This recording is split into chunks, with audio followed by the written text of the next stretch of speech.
So, hello, my friends. It's the 4th of July, Independence Day here in the United States. We're all kind of celebrating the day one way or another. And I just, in fact, came from a party, a 4th of July party. Nice kind of outdoor plate thing with all kinds of good food, beer and wine, and whatever else you might want to drink. And it was quite nice. And I had some very interesting conversations with some new folks that I had not met before who were here in town visiting for the 4th of July holiday, or new ones who are living here that I hadn't met. And in the process of those conversations, which of course are kind of predictable, where do you live? What do you do? All those kinds of things. And you then work your way, kind of angle into something a little more substantive. And it's interesting. The conversation process kind of winnows itself kind of naturally. And those folks who are not particularly interested in the kind of substantive things kind of break off and go away. And suddenly you find somebody that you had no idea, but they're really quite interested in the kind of things that we're interested in. And in this particular case, it's a guy who says, yeah, I watch you.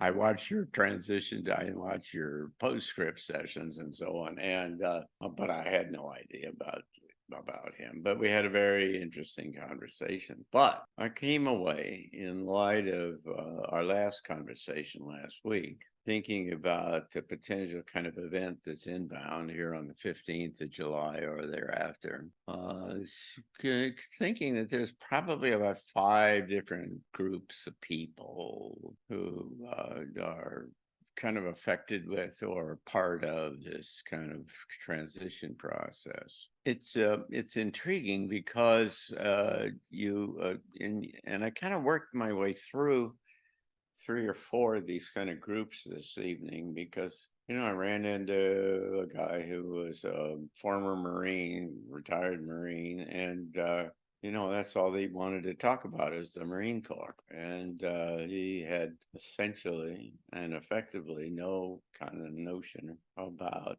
kind of the larger environment and the context and what's going on. There are those who are a little more kind of active in terms of current events and awareness about the larger environment, and they if you will would be kind of the next layer that regardless of what side that they're on, they're all about Biden or Trump or whatever the thing is going on. And so it's more than just talking about where you came from and who you know, and rather inane things that people talk about at parties.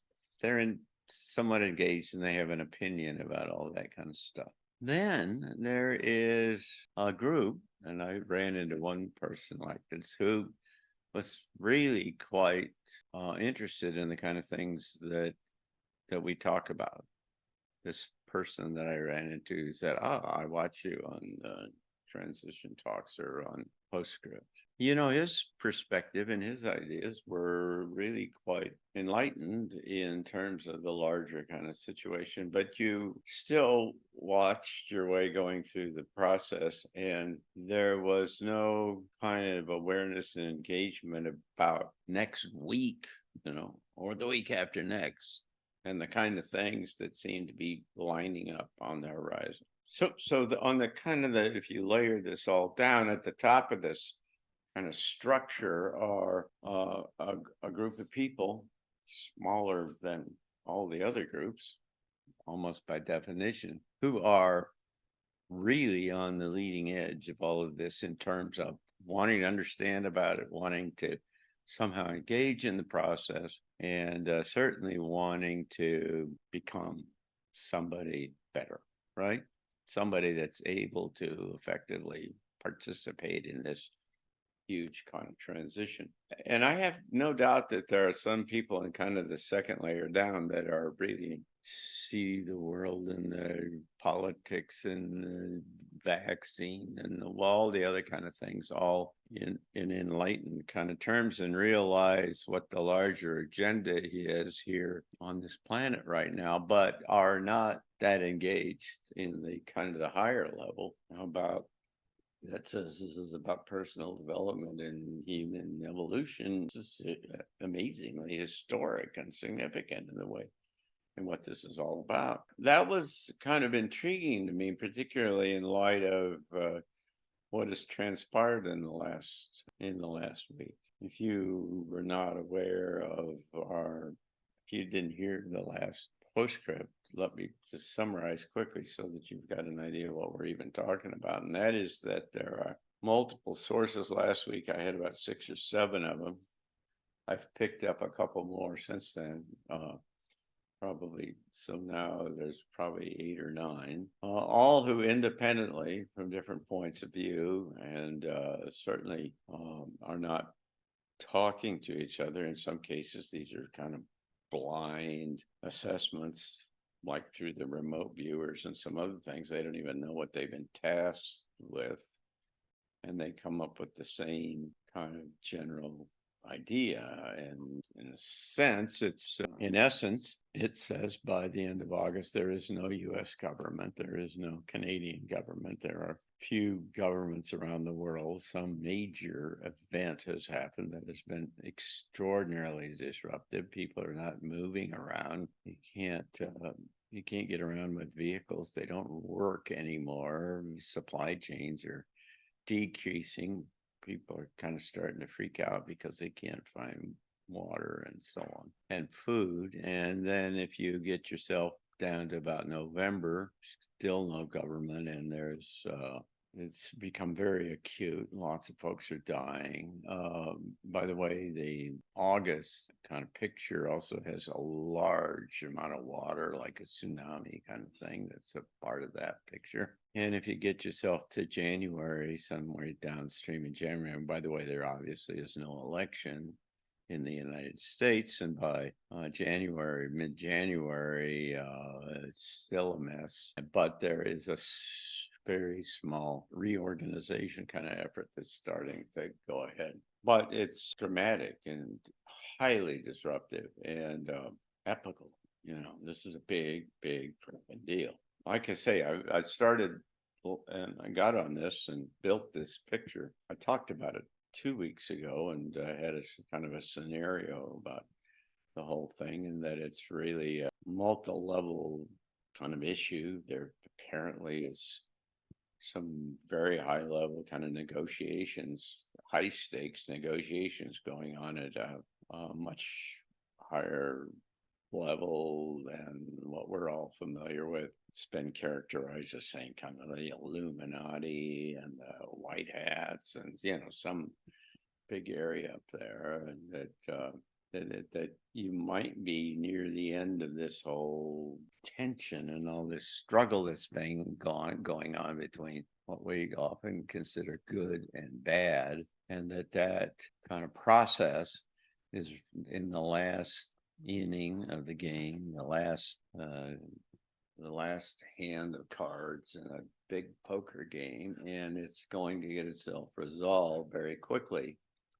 One of the ways being that the deep state, dark hat, whatever you want to call them, essentially say solemnistic terms. We're going to bring the whole. If you don't do what we want to do, we may go out, but we're going to take the whole thing down with us as we do. And that is the imagery that comes up from all of these different kind of sources.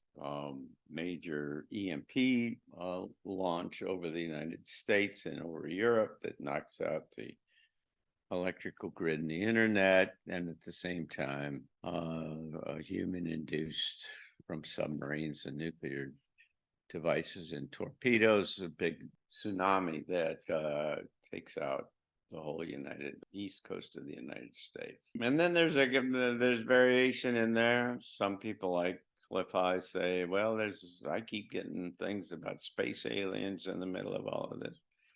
So maybe there's something that's bigger than that that's going on. Who knows? And it could be not human generated. It could be from the sun. Yeah, who knows? More kind of importantly to our discussion tonight, and interestingly, I think, is the distinct possibility that this is all a negotiating ploy. Now, I've mentioned this in the past, and it's a kind of, you gotta kind of wrap your head around this kind of. It's not quite obvious what it is, but there's a possibility. Now, what you've got to start with is that there are forces in play here, non-human forces that are an integral part of this whole thing, that have extraordinary capabilities. Extraordinary capabilities. I read a book about the archons once, and somebody who had spent a great deal of time studying them, and 3 times in this book, he said, never, never discount what these guys can do. Never, never discount what they can do. They can change shift shape. They can put ideas in your head. They can manipulate reality in front of you. They can do all kinds of things. There's a number of important things they cannot do, but the point is that there is a force, an intelligent force in the middle of all of this that you cannot discount, and you have to consider in kind of the mix about what's going on. And so so back away for a second, and what you know is that all of the media is controlled, right, by the intelligence community to start with, but who's above that, and so on. There's layers above, and so they control the media, they control the financial system, they control, and in addition to all of the things that we're kind of deal with on a day-to-day basis, they have these, if you will, otherworldly capabilities that almost certainly they're bringing to bear here. In the kind of the framework of this scenario, big negotiations going on, it's giant kind of implications, and everybody's trying to bluff their way to the back end of this thing, is that there is the very real possibility, I would argue, that the human environment is being bombarded in a broad spectrum way with all of these kinds of ideas that keep showing up in every one of these kind of sources that I've been running into, and this is part of a kind of a grander strategy to stack the deck, to influence the negotiations, to generate enough fear and everything that they get some advantage in the final negotiations here about what happens to them as they kind of depart the area. Now, if you can countenance that possibility, kind of hold that in the back of your mind. You don't have to believe anything, but you need to consider these kind of possibilities. If that happens, I mean, okay, so let's set it up this way. So you've got this space, and there's a bunch of different forces that are in play here. And many of them almost certainly we do not understand, and we have no way of, in conventional kind of terms at least, no way of assessing. We naturally gravitate, our knee-jerk reaction is to see these things and evaluate them based on our the framework, and where we came from, and the assumptions about how the paradigm and how this reality works. And that paradigm is almost by definition flawed. It's truncated. It's far less than what the real reality is. It's been enough to keep us going, right, and keep us all sane and getting where we're going. But the whole essence of this transition is to bust open that paradigm and to be able to see reality in much broader ways. So, in any case, if you've trying to handicap this whole thing, and you carrying that paradigm, that framework, that logical framework with you, then you are limited by yourself, limited by what you can consider possible. And so There's this other kind of possibility that in this transition to this new reality, into this evolutionary jump for humanity, part of it is this, like I say, this busting open, this present, the old, the historic, the traditional kind of paradigm about how we understand how things work. And you start to say, oh, it's a much bigger reality. There's a lot more working parts. There are these different things that are all playing in here that we're not familiar with. Now, if that's the case, then it presents a really quite kind of interesting kind of a situation, because if this is a negotiating position, I wouldn't say it was a bluff per se, because it's not like they don't hold the cards, because they certainly do hold the cards. But in terms of what they're willing to do, it's not much different than saber rattling as they do in geopolitics, and threatening and back and forth between different heads of state. So you got, everybody saying, I got a bigger thing than you do, and you can't believe what I'm gonna do to you, and all that kind of stuff. And they're doing that kind of at a general level to just raise the apprehension and the energy level to get a stronger negotiating position. But let's say that the whole thing gets resolved, and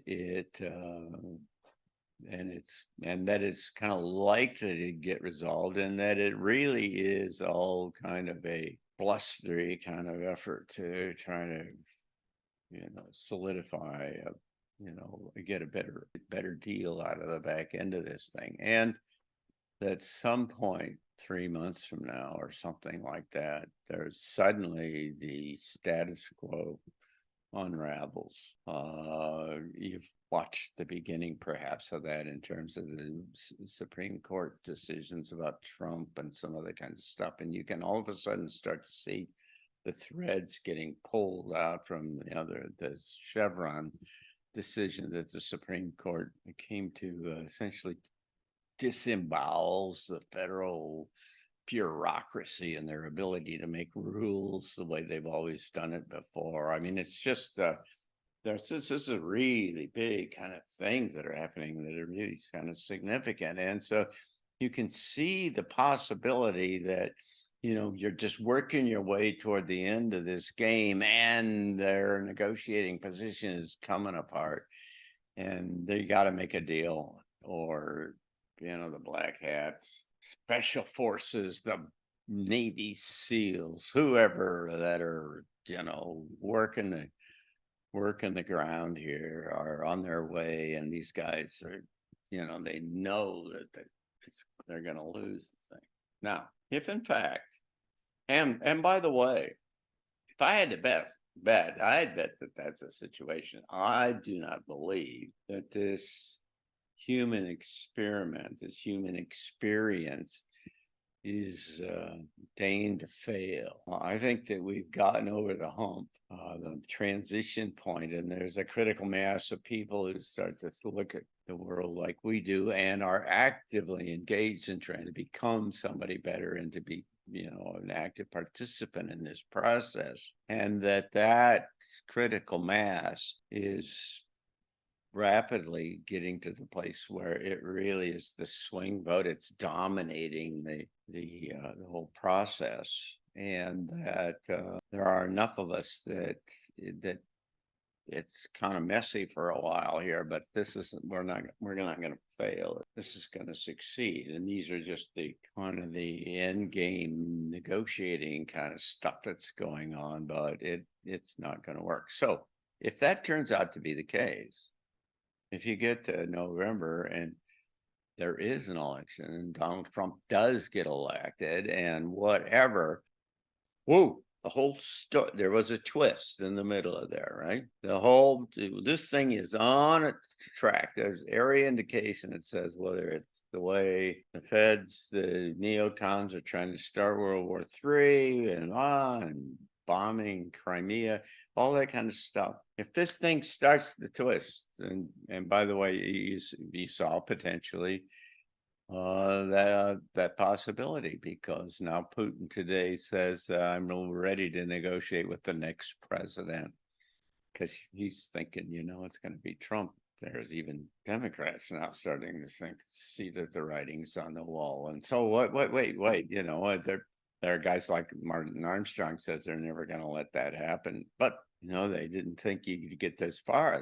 They thought by now you'd have him in jail. And now all of those things are kind of coming apart. And so, wait a second, there's something in there. There's a little light shining through between the slats and the kind of wall that's out there, the fence that we're looking at. And it's starting to say, yes, maybe this is something, maybe there's another kind of process in play here.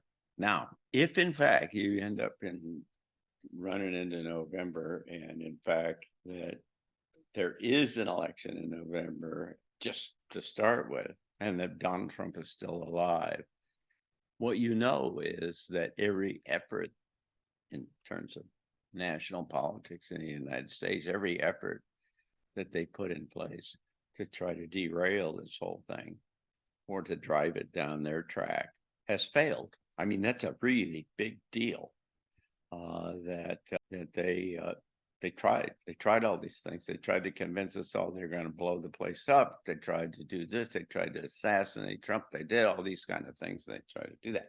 What it also means, interestingly, is that you have now seen who they are, because you have now seen the degree of kind of control that they had over humanity writ large, right? Because they played every kind of option that they could. And it's pretty impressive, frankly, that they could work all, generate. I'm telling you that if all of the things that the remote viewers and 70 intuitives and variety of psychics and everything who are all coming up with the same image, and it doesn't work. What you got to say is, how is it that they all had that same image, and where did that come from?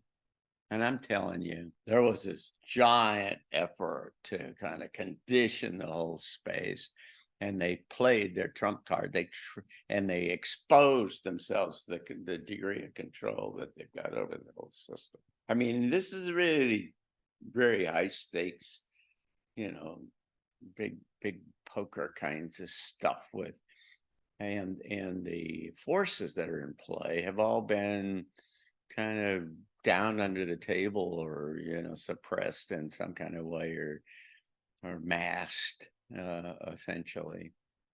And so you've really not understood exactly what kind of influence that they had, and how they can levers that they can pull, and how they have driven and defined how life on this planet kind of operates, and in particular our mind, our sense of reality. And if they aren't able to do that, and somehow in the middle of this thing they are taken off the planet or whatever, or they're killed, or whatever the thing happens to be, they are effectively eliminated. Not only are we on a different track, and a really good track, by the way, because we now made it over this last kind of problem area, but, and that's what I'm trying to say here, you have what kind of level of influence and capabilities they had, and they have been playing, and they have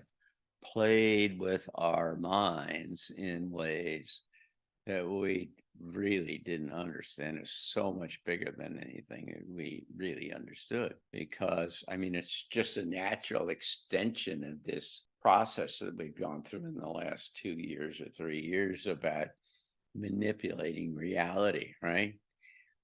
broadening the whole sense of eliminating, that is to say, the whole sense of what is real, that you know is real, and they've chipped away at it from many, many different directions. And those have been kind of subsidiary kind of levels and pieces of technology. But what they have now shown us is the giant kind of influence that they've got into the workings of our minds and the imagery and the ideas that we get. And this is not just science fiction. I mean, this is there are a lot of different sources. Like I said, books that'll tell you that really have studied this kind of stuff and say, don't discount the capabilities these folks have. I mean, they'll put ideas in your brain, they'll give you images in your mind. I mean, it's then aggravated by all the MK Ultra stuff that the CIA and everybody's done, and the 5G stuff, and the supposed ability of them to be able to change your attitude and in fact maybe even your ideas from either on the ground or from satellites. I don't know. It's all I know is that this is a really different space that is kind of nonlinear. It's irrational in conventional terms, because we've all operated on this track that says, I know what reality is. I know how this works, and my thoughts are my thoughts. And I mean, what do you mean? And maybe not. Maybe not. And and you could easily see that if you come out of the back end of this thing and you suddenly say, God, how in the world did they do all of that? And suddenly make kind of catapult you into a whole new operating space, because now you're sensitive to all this stuff and you say, wait a second, my understanding of reality has expanded significantly, because I now kind of take into consideration other dimensional and other kind of capabilities. And you start asking questions, say, where do ideas come from? Where do the concepts that I have? And, how do I get to the place where I know for sure that my ideas are my ideas? And how do I know the truth? I mean, all you have to do is start asking a few of those questions, and you're clearly on the track of a new human. You're on the track of getting to a space where you have started to change the essence of how you think and how you assess and how you understand this kind of reality. And so it's a really kind of interesting, kind of kind of complex and fundamental kind of reconfiguration of things as we go forward. And I would also argue that you can there's any number of dystopian kind of scenarios and scenaric tracks going out there. I mean, we could spend a lot of time talking about those kinds of things. But this positive way through all of this chaotic environment is kind of naturally, by definition, it's unconventional. It's really, I mean, it's chaos after all. You don't know what's out there. It's not like you drive through the middle of the thing and with your windows up and you don't worry about, whatever's going on outside. No, you're in the middle of this whole thing.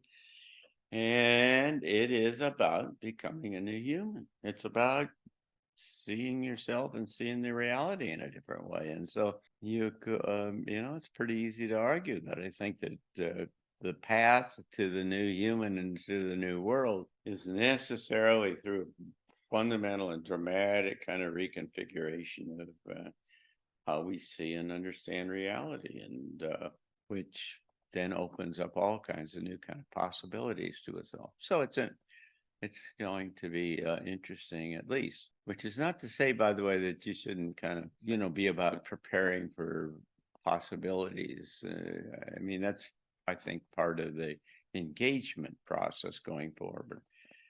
If all of the indications suggest that, or a lot of the indications suggest that we're really going to have a problem and you need water and food and other stuff like that, then you're stupid not to.